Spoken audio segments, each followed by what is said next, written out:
Welcome in, everyone. Thanks for joining me again. I've been asked to go into some deeper Buddhist philosophy in some of my content here on both my YouTube channel, podcasts, and other spaces. And so I thought to say something or give a little talk on interdependence, which also leads into the topic of Shunyata or Buddhist non-duality. And so this topic is large. It's, probably the single most topic that takes up the most space in Buddhism, depending on the sutra we're looking at. But really, it's the crux of Buddhism to talk about non-duality, because from a Buddhist perspective, it's what actually frees us at the root from pain and dissatisfaction on all levels.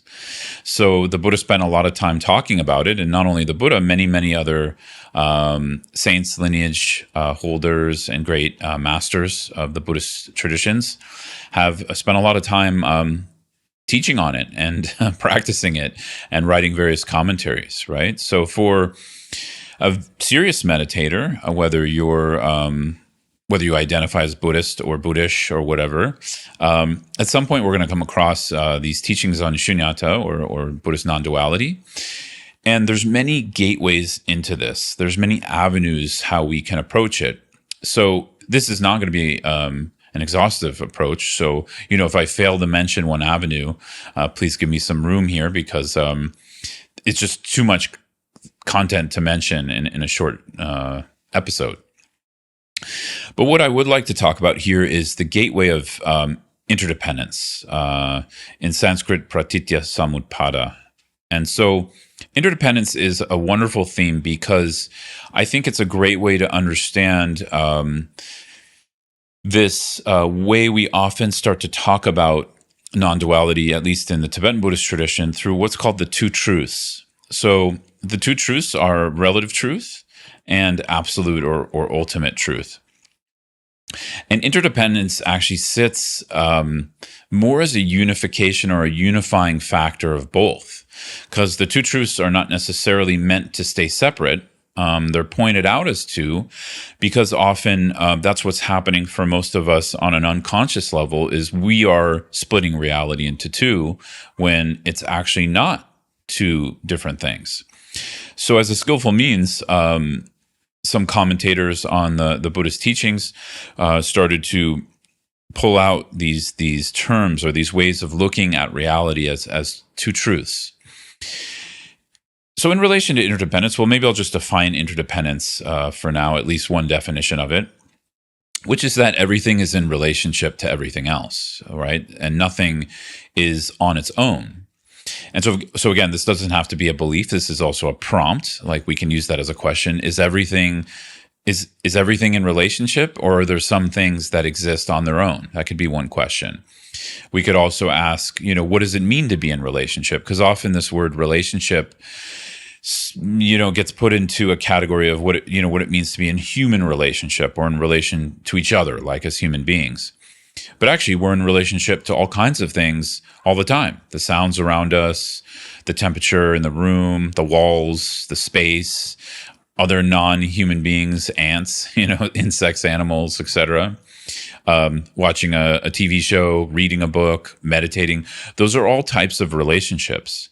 And in Buddhism, because we generally make mind primary, in the sense that, mind is where perception comes from within Buddhist philosophy, and it's based off of mind that we speak. It's based off of thoughts and perceptions that we act with body and speech, essentially.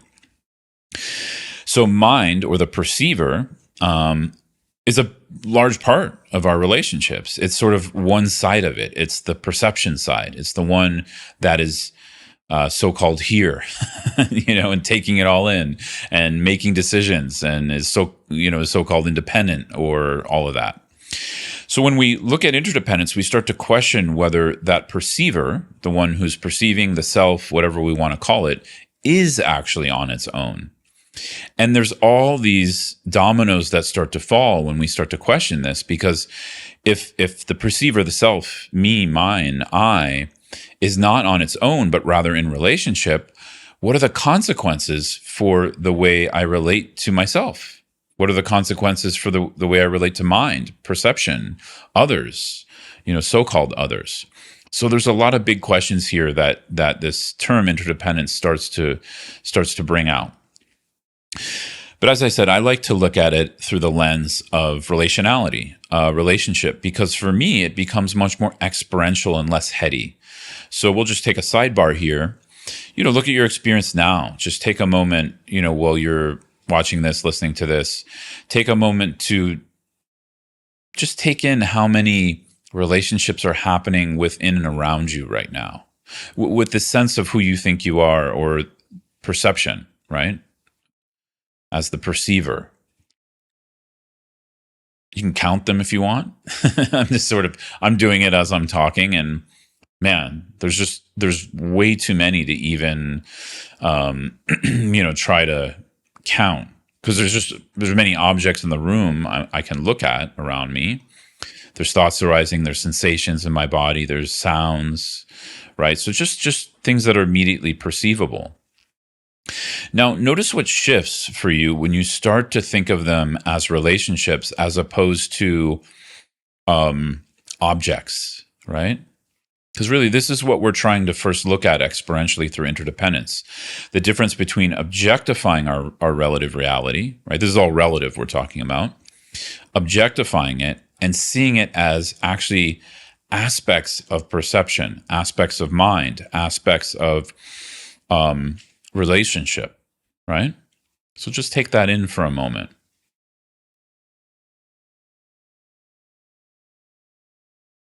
So this is the relative side, meaning it's what appears, right? Meaning it's what we are in relationship to, of course, like I was saying, but it's also sort of this sense that there is this objective world. But now we're starting to break that down, which is starting to flirt with the absolute side, or what we call ultimate truth or absolute truth.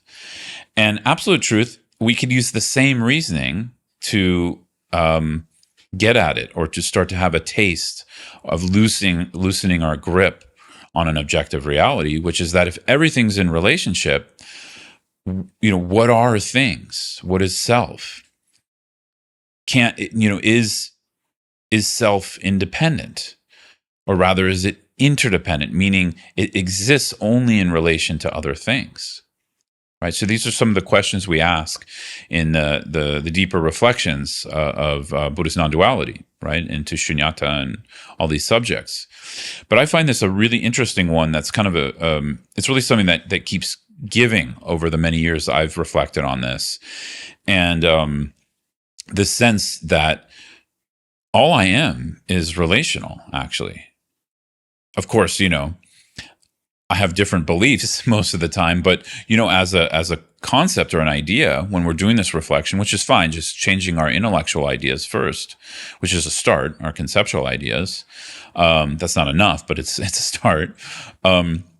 We just change this conceptual idea that we're here in this isolated sense of self, which, by the way, where does that even exist? Because it's connected to the mind, it's connected to the body, and when we start to question that, even the idea that that's centralized starts to break down.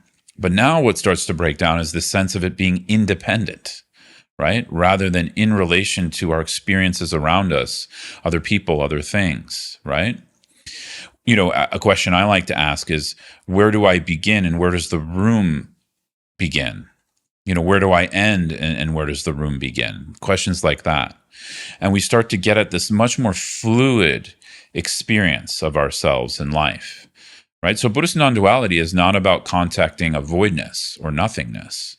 That would be nihilism, which isn't what the Buddha taught. Rather, the Buddha taught, of course, many different gateways, but he also taught interdependence as a way to get into this experience, or flow, or fluidity, or pliability experientially.